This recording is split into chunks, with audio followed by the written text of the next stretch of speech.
Angela Merkel wins an unprecedented fourth term as Germany's Chancellor. But will she govern differently now that a far-right party is in parliament?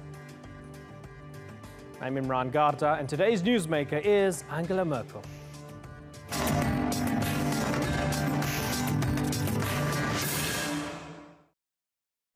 It's been half a century since a far-right group has held power in the German parliament. But Sunday night, as Angela Merkel triumphed in her fourth straight national victory, the Alternative for Germany party loomed over the celebration. What began as a Eurosceptic group morphed into an anti-immigrant, anti-Muslim movement after Merkel allowed 1.3 million refugees over the border. Now the AfD has the third largest number of MPs in the Bundestag, and the party's leaders say the government should get ready for tough times. The question is, will Merkel bend to the pressure? Yvette McCullough has more from Berlin.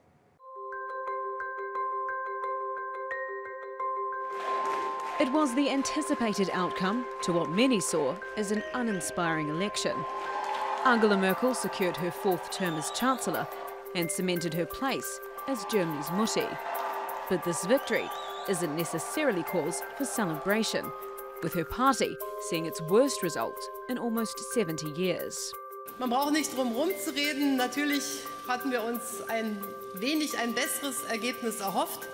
Das ist vollkommen klar. While an expected result, one of the defining features of this election is that for the first time in post-war history, a party on the far right has representation in Germany's parliament.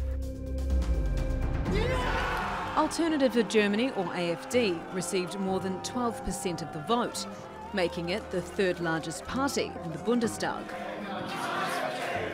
The AfD campaigned on an anti-immigration, anti-Muslim platform, and many believe its surge in support is a case of voters punishing Merkel for her refugee policy. Wir werden sie jagen. Wir werden Frau Merkel oder wen auch immer jagen. Und wir werden uns unser Land und unser Volk zurückholen. As the AfD celebrated on election night, dozens of protesters gathered outside. But are the AfD and their supporters now too loud to shout down? Wir werden hier eine ausführliche Analyse vornehmen. Denn wir wollen die Wählerinnen und Wähler der AfD zurückgewinnen durch Lösung von Problemen, durch Aufnehmen ihrer Sorgen, auch ihrer Ängste zum Teil, aber eben vor allen Dingen durch gute Politik. The AfD's political rise may have been driven by a lack of choice. Angela Merkel is criticised for occupying too much of the political centre, meaning there isn't any real point of difference between the major parties. Christina Bader considered voting for the main opposition, centre-left Social Democratic Party, but was disillusioned. It would just be another ordinary mainstream party I would vote for that doesn't particularly stand out, which I don't think is even very smart in this context, because you want to differentiate, you want to give voters a different side of the story or a different reason to vote for you. She says that another 4 years under Merkel isn't going to help take Germany forward. I really don't see any big changes coming. Yes, I think it will go on as it has. Another 4 years of, it's just consolidated power by now. But 21-year-old CDU member Florian Dirks says Merkel's steady hand is exactly what people want. Especially the young people, they are looking for stability in their life. They grew up in times of where only Angela Merkel was Chancellor for the whole time. So they are very used to the stability already. I think she's doing a good job, and her reputation internationally is a very good one as well. I think everyone is very jealous on our Chancellor. Many people could be supporting the far-right AfD as a form of political protest, according to political analyst Gero Neugebauer. But a quarter or more agree to nationalists, xenophobic or even racist policies. And this is a danger as long as this political power is outside of the institutions. But now, as soon as they join the political process, it may be they become integrated. Will having the far right in the country's political fold create further division? And will Merkel be forced to bend to its alternative vision for Germany? Yvette McCullough in Berlin for the Newsmakers. Well, to get some more on this, let's go to our panel in Berlin. I'm joined by Niels Diedrich, a former member of parliament with the Social Democrats, Alexander Margeyer, the editor-in-chief of the political magazine Cicero, and Sergei Lagodinsky, the head of the North American and EU Research Department at the Heinrich Böll Foundation. Gentlemen, I thank you all for joining us. Sergei, let me begin with you first. Has it been a bittersweet win for Angela Merkel? Yeah, can pride herself for, or say to everyone that they are the winners and they will form the coalition. But 32%, you cannot compare it to 42% 4 years ago, and you cannot compare it to 37, 38, 39% that we had in the polls before yesterday. And this is, of course, a big problem for her because she's getting under pressure within her own party, because the party is starting to blame her and her migration policies and maybe also the way how she handled the election campaign. And there will be discussions now also about a successor, something that was unimaginable before this election result. So I think Merkel is under pressure from without and from within her party. So more bitter than sweet for Merkel and the CDU. Let me focus on the Social Democrats, because we have a former MP from the Social Democrats, Niels Diedrich. Yes. How do you feel about the fact that you haven't won an election since 2002 and the party did very badly yesterday? Are there big questions about the future of the party? I think that Social Democrats had missed to say to the voters that she no longer wanted to be in a coalition with Mrs. Merkel. Mr. Schulz said she wanted to be a chancellor, but he never excluded a new coalition. And so SPD lost many voters who didn't want that SPD would be any longer in a coalition with Christian Democrats. Alexander Margeyer, the center didn't do too well, and the fringes seem to have benefited, especially the AfD. Is the AfD's celebration warranted? Warranted? Well, to be honest, okay, the AfD made big points yesterday. In fact, I mean, they ended up with like 13%, which is really a lot if you consider the fact that the elections 4 years ago, they just made 4.5%. So it's a big victory, in fact, for the AfD. But just today, they already started like to fight with each other. So it's a very unstable party. The coalition, which is going to be in the Bundestag, so in the parliament, is going to be very unstable. And to me, it's hard to predict if they will survive in one party the 4 years that they are up to come. Yeah, interesting points you make, because Frauke Petry dropped a bomb, as they called it, on the party by leaving the party just hours after they felt they had a bit of a victory. Let's have a little listen to what she had to say. Such an anarchic party, as we have seen in the last weeks and have heard about, can be successful as an opposition, but it cannot offer the electorate realistic expectations of taking over the government. Let me ask you, Sergei, what's behind that move, and is it going to benefit the AfD or hurt them as they go into parliament?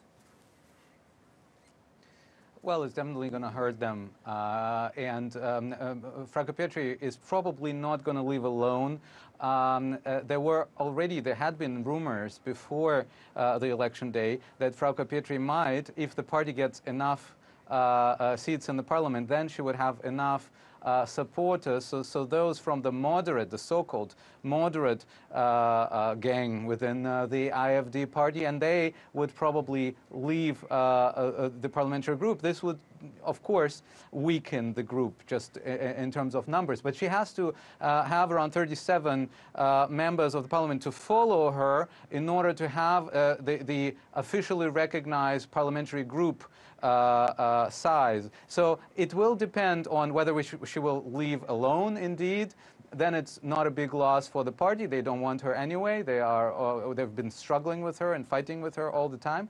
But if she manages to capture more than that, maybe these 37, 34 people, depending on the count, then she will probably be able to do a lot of damage. And it's also a group which can also go maybe and support certain initiatives of the government and maybe support others.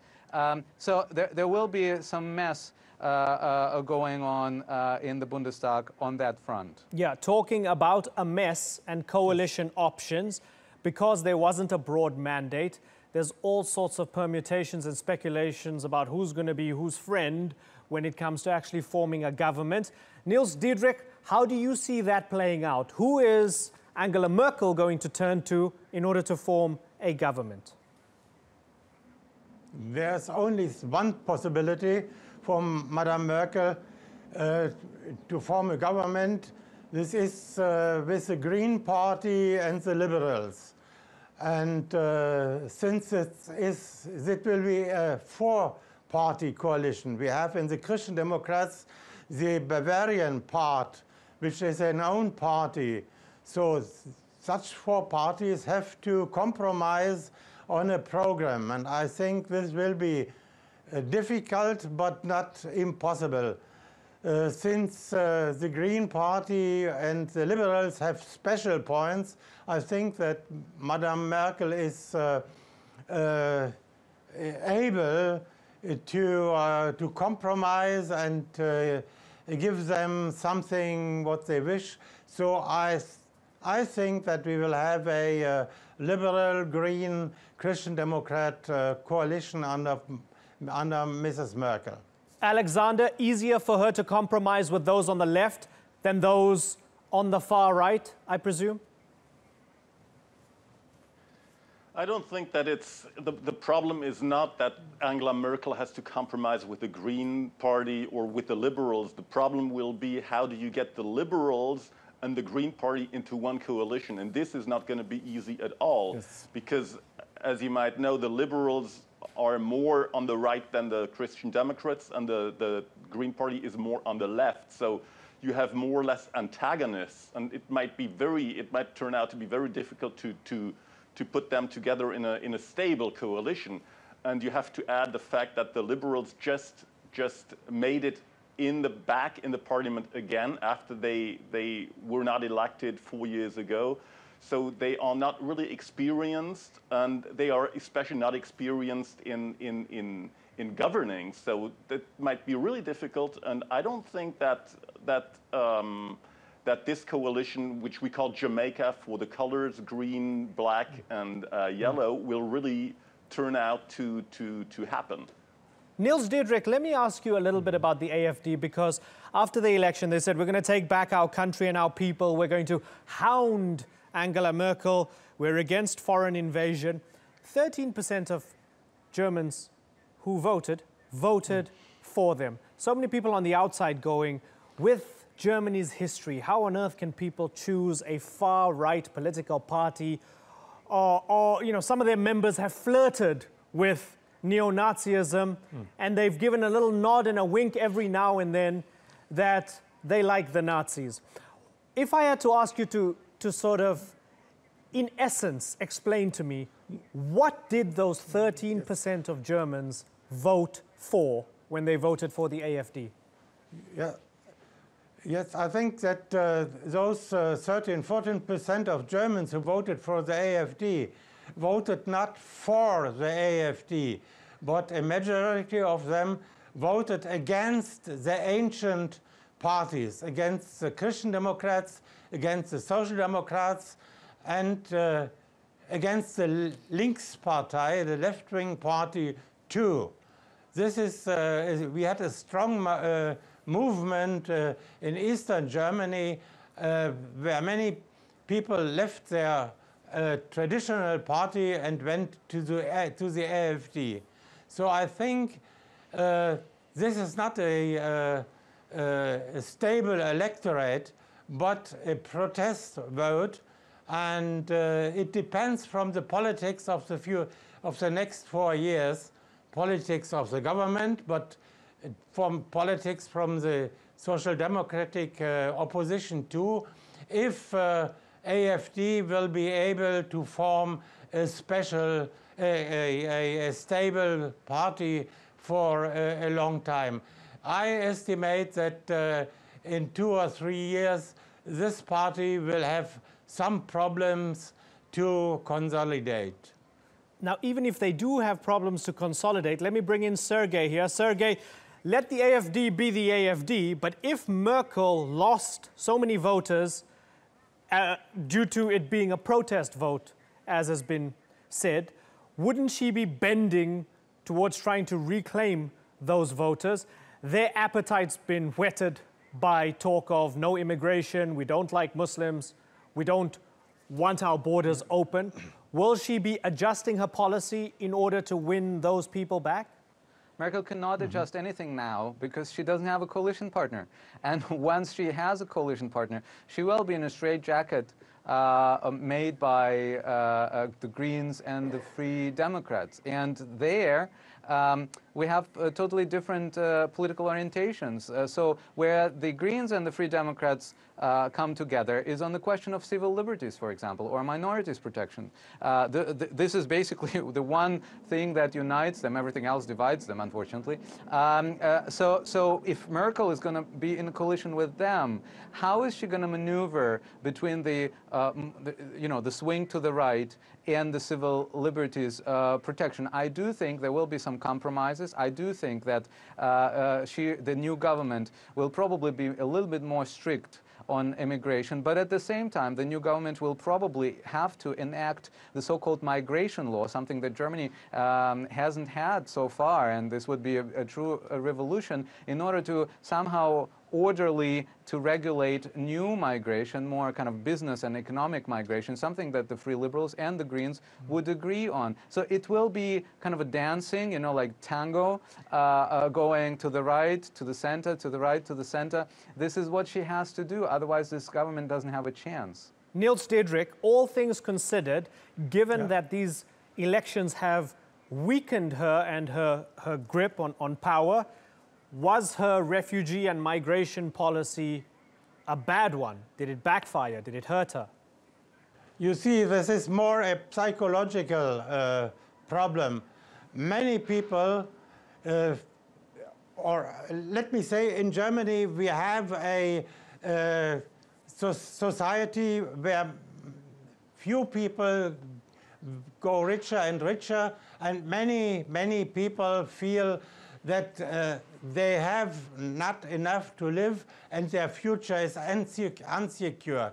And so they fear that migration to Germany can make their position not better, but that they will lose something. So it's more an indirect vote against the migrants, because one fears that the migrants are a danger for the stability in Germany, for German identity, etc. Alexander, are Germans going to change their mind on refugees and migrants? No. Well, I think they have made up their minds already, because look at the outcome that we had from the election yesterday. That was pretty much that was a referendum on the migration policy of Angela Merkel and her big coalition. So, of course, like when the big rush of migrants came into this country in September 2015, so more or less 2 years ago, there was what we called welcome culture, but now many people figured out that it's not I mean, everything has been mingled together. You know, we were talking about refugees, but in fact, there were many people coming from other countries, not from Syria, not from Iraq, but from Northern African countries. We had a rise in crime also. And yes, people are like, lost their illusions on on what they thought this migration would be, and we've come down to a point of rationality probably, but I don't think that people are going to change their minds from now on just because we had the election that we had yesterday. Right, Sergei. So as was mentioned, there's a small AfD presence in the Bundestag. The fringes are restless. The center has lost some power. There'll be some coalition making and building. It will be messy. It'll be a little bit chaotic. Is it an exciting time in German politics, or is it a worrying time in German politics? The worrisome aspects we all expected. But the excitement, certain excitement is there because people know what it is about. It is also about defending human rights. It is also about defending our commemoration culture that many people do value. Look at the numbers. We still have 77% or 87% of those who do not agree with the AfD. So this is an exciting time, and there are many chances, not just challenges. And I would advise everyone to look at the chances side, on the plus side, and try to create something, maybe a new coalition that would be future and forward-looking. Yeah, there's also talk of possible fresh faces in the future. Interesting times in Germany and German politics. Gentlemen, it's been a pleasure talking to all of you. I've got to move on. Niels Dedrich, Alexander Margeya, and Sergei Lagodinsky, I thank you all for joining us on the Newsmakers.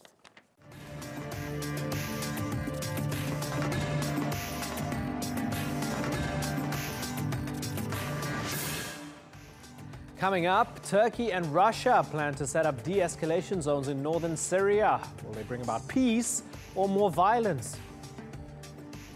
And a Bolivian referendum told Evo Morales he can't run for president again. But will he do it anyways?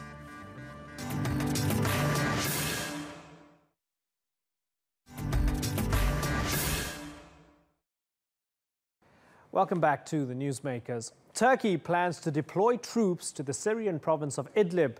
It's a landmark deal agreed to by Russia and Iran. The aim? Create what's called de-escalation zones. The Turkish military is to patrol inside the city of Idlib, which is effectively controlled by the rebel group Hayat Tahrir al-Sham, which has links to Al-Qaeda. Meanwhile, Russia will attempt to maintain order outside, with Iranian-backed forces holding off their attacks from neighboring provinces. So, will it work? Opponents of the deal fear that before any de-escalation takes place, the fighting will have to become more intense. Natalie Perhonen reports.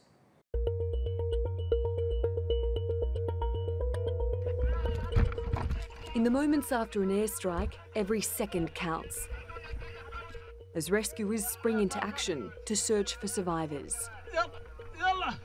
It's an all-too familiar routine for the White Helmets, who released this video from Idlib province last week. The international response to stem the flow of casualties has not been so rapid. The Syrian war has claimed more than 400,000 lives, but there are attempts to wind down the war, and Idlib is at the heart of the plan. Earlier this year, Turkey, Russia and Iran brokered a deal to create 4 de-escalation zones in Idlib, eastern Ghouta, areas in Homs and parts of Syria's south. The de-escalation zones are meant to reduce military violence and direct conflict between major parties, including between rebels and the Syrian regime. It allows for targeted strikes and action against groups like Daesh and the Al-Qaeda-linked Hayat Tahrir al-Sham in a bid to end the war. Turkey says it is ready to deploy troops to Idlib, the 4th and final de-escalation zone. The zones are meant to improve civilian safety, but Syrians are still being caught up in the conflict. These men were injured after regime airstrikes targeted Hamouria in August. They were in a de-escalation zone.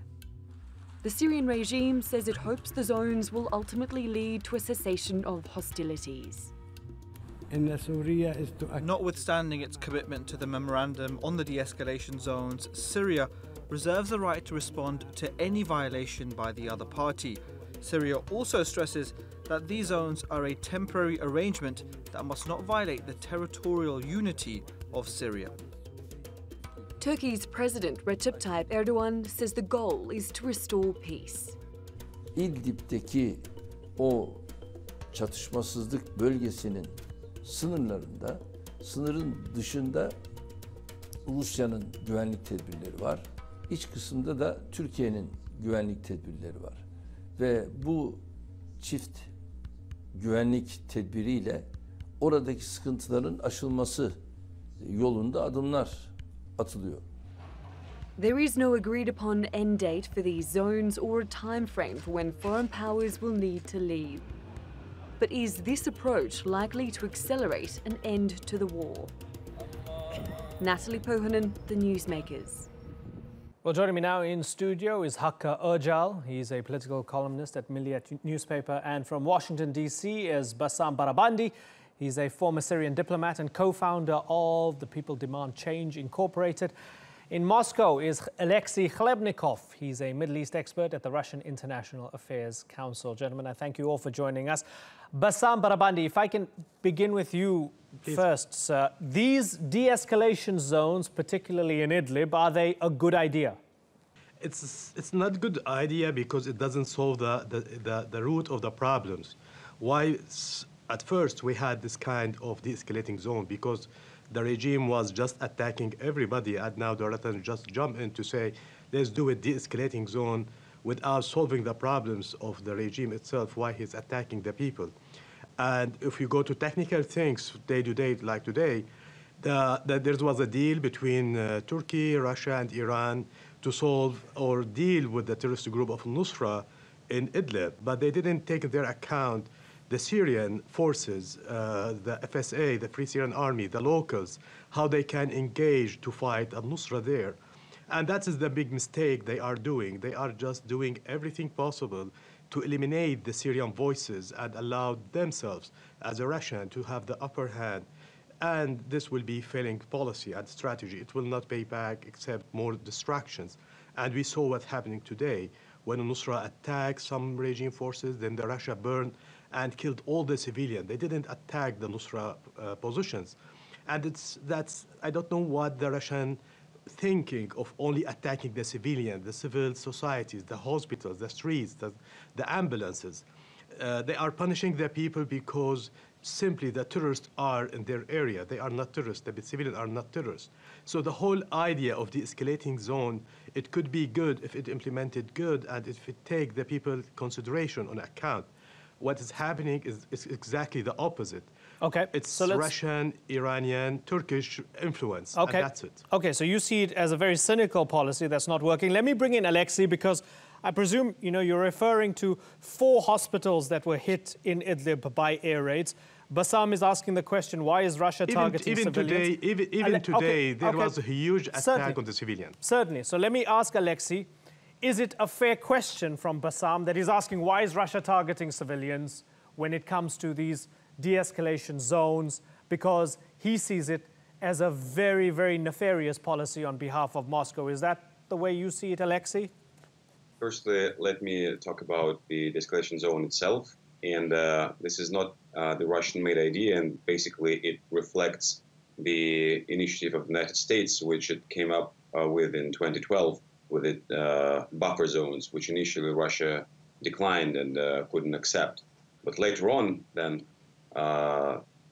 eventually, Russian de-escalation zone, they reflect the U.S. idea.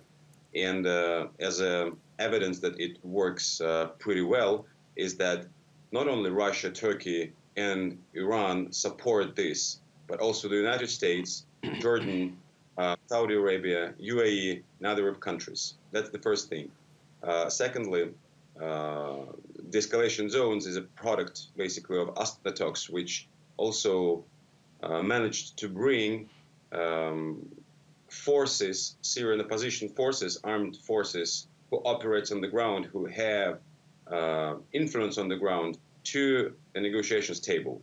And basically what we see is a result of the negotiations in Astana between armed opposition forces and 3 guarantee states, with observers from US and Jordan. And the majority of experts, they univocally underline that the degree of violence decreased significantly if to compare with a year and a half ago. So in any ways, it's a positive step which lays the ground to further political process which should be and will be continued within the Geneva process. As for the Russian bombardments of hospitals, I mean, I don't want to discuss this as we are, I mean, I'm not on the ground, and it's better to leave for experts and investigation committees which, you know, should take this responsibility. Okay, fine, fair enough. Let me bring in Hakkı here. Hakkı, let's talk about Turkish intentions. So President Erdogan said the de-escalation zone was a promising idea. The Russians will maintain security outside Idlib. Yes. Turkey will maintain security inside Idlib. It seems as if, you know, they both have their sort of sphere of influence. Yeah. And of course, you add the Iranians to it. Is this Turkey in the year 2017, where the war is right now, compromising? Or is it something that Turkey actually wants and sees as a proper solution to the problem? To begin with, my heart goes with what Bassam said. I mean, when you kill innocent people in hospitals, I mean, you are neither de-escalating or escalating the peace or anything. You are doing nothing. It is a terrible thing to do, to bomb a hospital. Yesterday, a very high-ranking Russian officer was killed, and probably today, field officers, Russian officers, there are some sort of taking revenge or something. But as the name suggests, it is de-escalation zone. It is not peacekeeping force. It is not peace area or buffer zone. Three forces are simply trying to stop the escalation of hostilities. If you can do it, it will be followed by a rather lengthy period of peace or non-escalation, and then probably there will be some mutual confidence building in the area so that all the parties can sit down and discuss. That's the main idea. I mean, right now, there's no peace talks there. Mm-hmm. Nobody is discussing the political solution to the Syrian problem. Even the parties do not accept the definition of Syrian problem. Right. It is some sort of terror problem for you. It is some sort of government abuse of political rights for me. Yeah, so for one side it's a genocidal regime, for the other it's terrorism, for an objective view is it's a bunch of all of that. As Bassam said, we should not escalate hostilities anymore. I mean, Russian troops should be more careful. I mean, bombing a hospital as a response to a terror cell within a city is not a good answer. But I understand this. I mean, it is very difficult to pinpoint terror groups in a living city. It is difficult. But what they are doing right now is not a solution. Right. Bassam, the fact that, as the other two guests have pointed out, they've called this de-escalation zones. Nobody's called it comprehensive peace zones. 6 years on, isn't this just an indictment of where we are right now? Nobody's had a proper solution. Assad's regime continues to kill people. Daesh is still around. You have what was formerly Nusra still around. They're just doing their best 6.5 years on to put out fires and to keep a lid on the worst of the worst. And that's the best you're going to get out of it. Would you be willing to accept that, Bassam?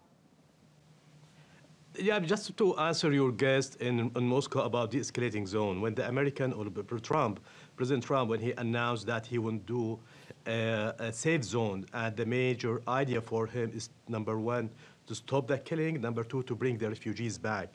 With the escalating zone, the local truce that has been done by the Russian in the previous couple of months, that's true. The number of killed people has been decreased big time. This is fact. We cannot ignore it. But at the same time, the number of people who were displaced due to this escalating zone has been increased as well.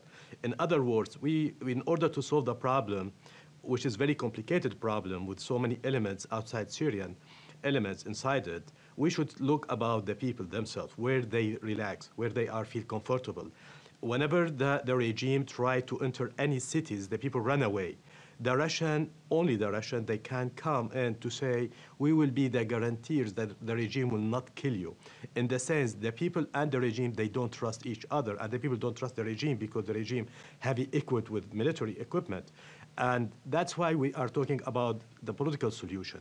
In Astana, what's going on over there with the escalating zone, that till today we didn't see an official draft from Astana agreement. What the three countries agree upon what?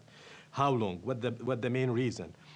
We understand basically the de-escalating zone is a Astana process, but we understand as well the Russians are introducing a mechanism for detainees and introducing mechanism for the constitution. They are trying to get more countries to be observer, like China, let me like jump in Egypt. here, if you allow and me. All this, they just know that the main point, just to make the main point for the Russian, they want to cancel Geneva and make Astana is the process with understanding the regime has won, and the people should accept it. And that will make the problem much more complicated. Let me move that forward then. The fact that Assad's two main backers, Russia and Iran, are in political agreement on the ground in a place like Idlib with countries that previously called for Assad to go. How does that make you feel? Feel angry. Definitely. This is not helpful because still we are not dealing with the root of the problems. Number one, which is Assad regime atrocity against the people. Number two, there is no Syrian elements in the solution from the people of Idlib. Why don't we ask the people of Idlib to join that process? Why we consider all the people of Idlib as Nusra, which is very, very wrong. In Idlib, we have 2 million Syrians, civilians living there. And Nusra, this terrorist group, again, they are a terrorist group, and there's no doubt, no question about it.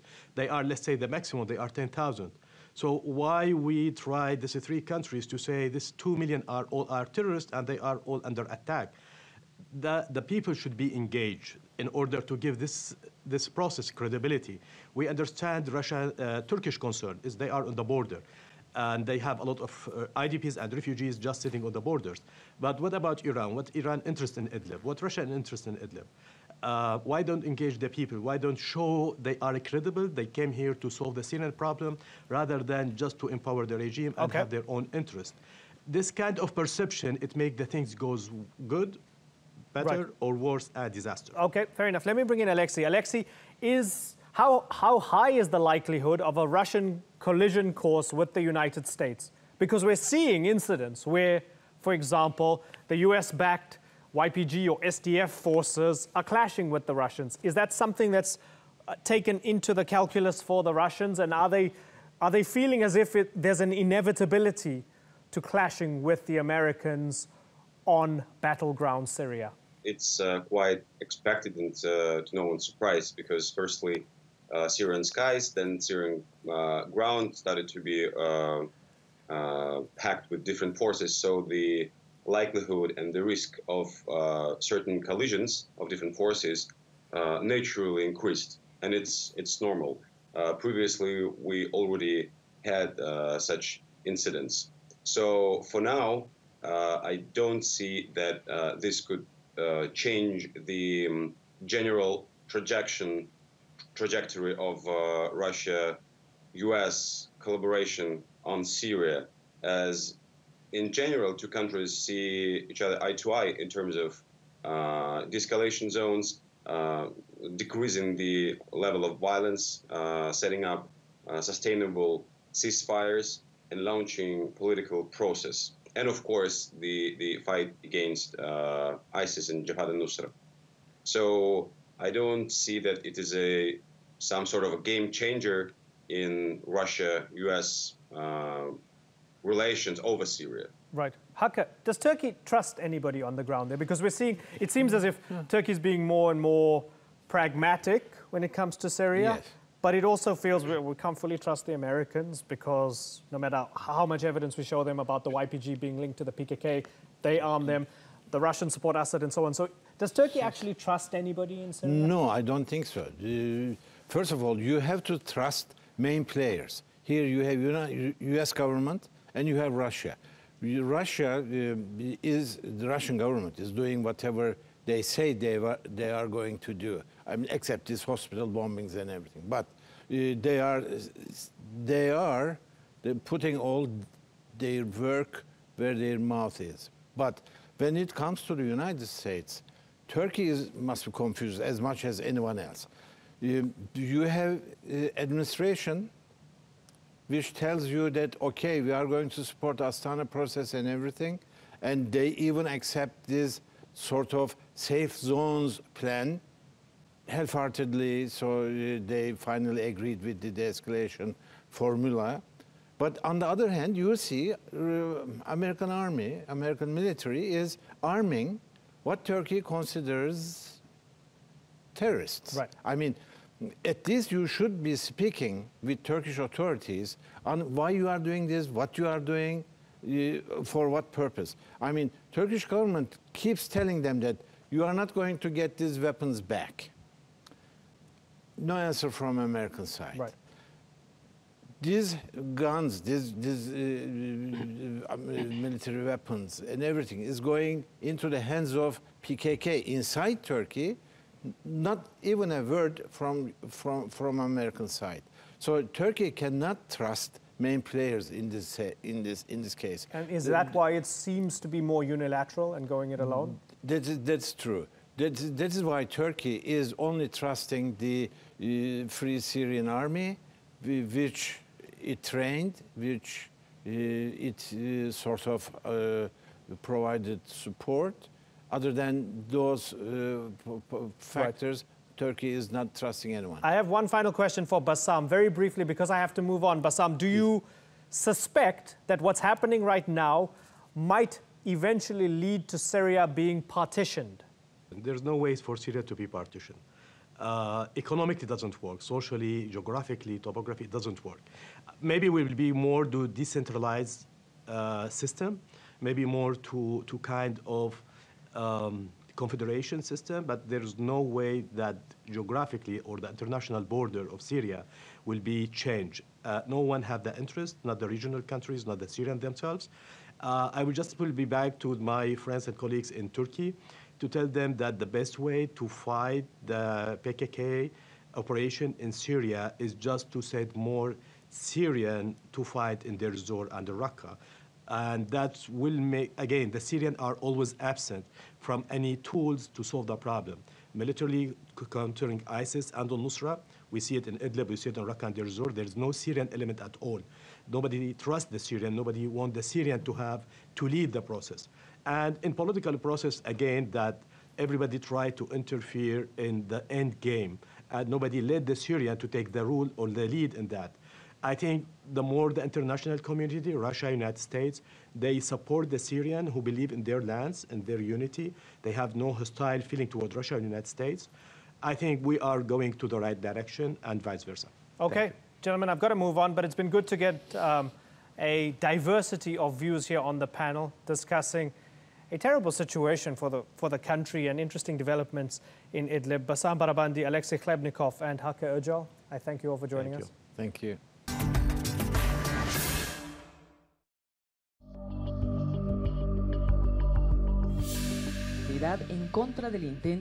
The people of Bolivia spoke clearly against the attempt of a new nomination of President Evo Morales. Therefore, we strongly urge the government and all state officials to respect the vote of the people. Any attempt to force a new nomination of the president will be unconstitutional and will be turning the back on the unalienable sovereignty of Bolivians. Bolivia's President Evo Morales wants a fourth term in office. The Constitution says no. And last year, voters said no, upholding term limits in a referendum. But Morales and his party won't be deterred. They've sent a challenge to the Supreme Court, hoping to change the rules, not just for the presidency, but also for governors, mayors, and legislators. They argue the Constitution violates the right of Bolivians to participate freely in politics, while the opposition is calling the move a power grab attempt. Well, to discuss this, I'm joined now from La Paz by Raul Peñaranda. He's a prominent journalist, author, and advocate for freedom of expression in Bolivia. So thank you very much for joining us. So tell us why Evo Morales' party wants to change the Constitution. Is there any good that can come out of them wanting to change the Constitution to get him to run for another term? No, there is nothing positive of this situation. Look, last year, Bolivians voted in a referendum. The government called for that referendum to change the constitution, and Bolivians said no. Now the government wants to change the constitution through a very unusual way, going to the Constitutional Court, asking if the human rights of the president are being violated by the constitution, because the constitution says that he can run only twice.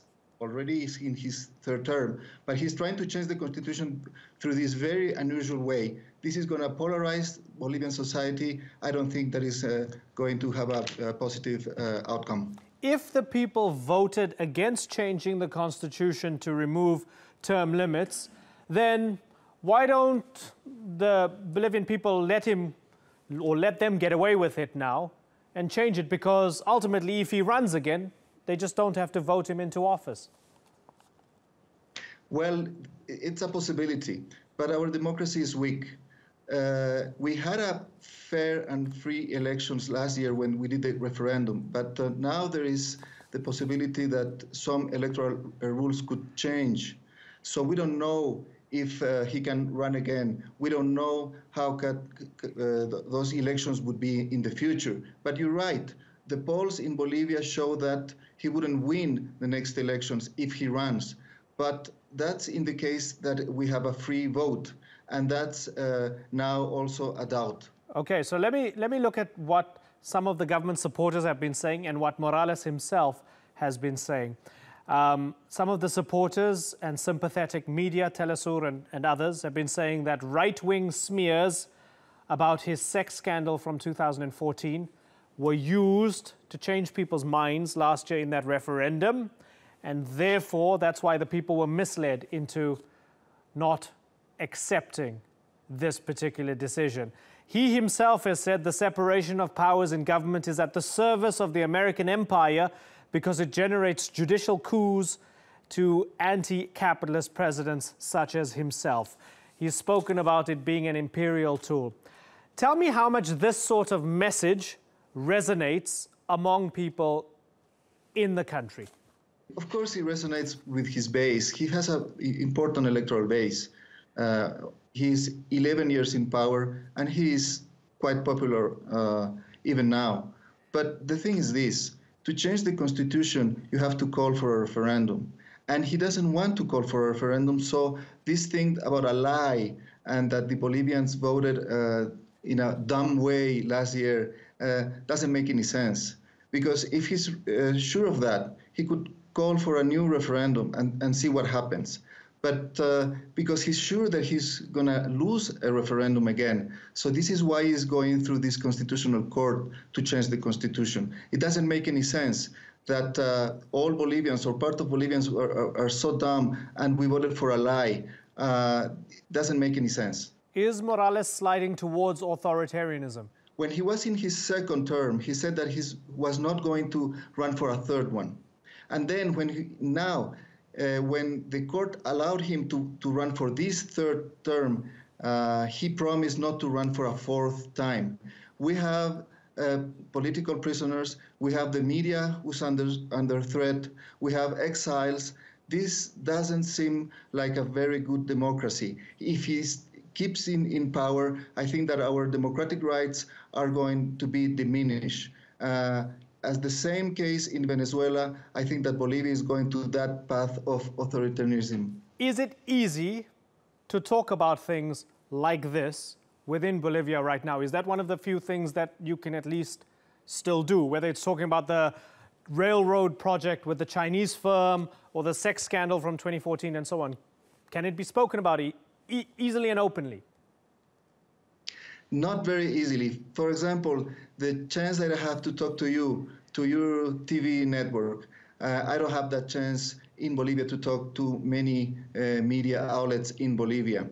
The social network and social media are much more freer, but media outlets are in the majority co-opted by the government, controlled by the government. So it's not very easy. We have freedom of expression, but there are very, very few media outlets that can really be said that are independent or critical to the government. We used to have a very vibrant media scenario in Bolivia, but it's not the case anymore because, as I said, the government controls most of the media and press outlets of the country. Raul Peñaranda, I thank you very much for joining us on the Newsmakers.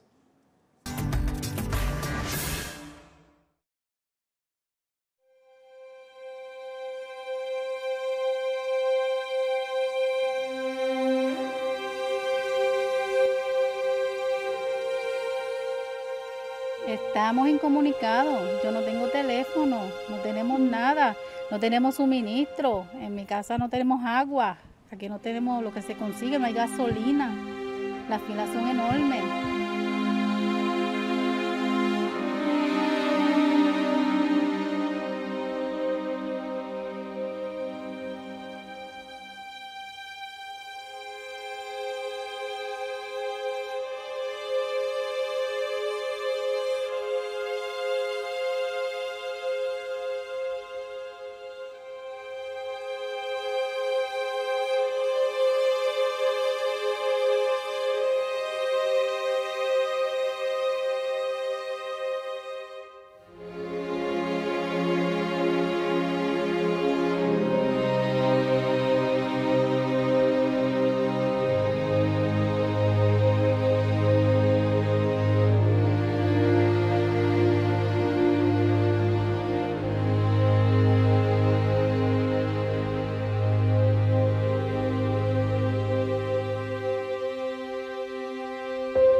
That's all for this edition of the Newsmakers with me, Imran Garta.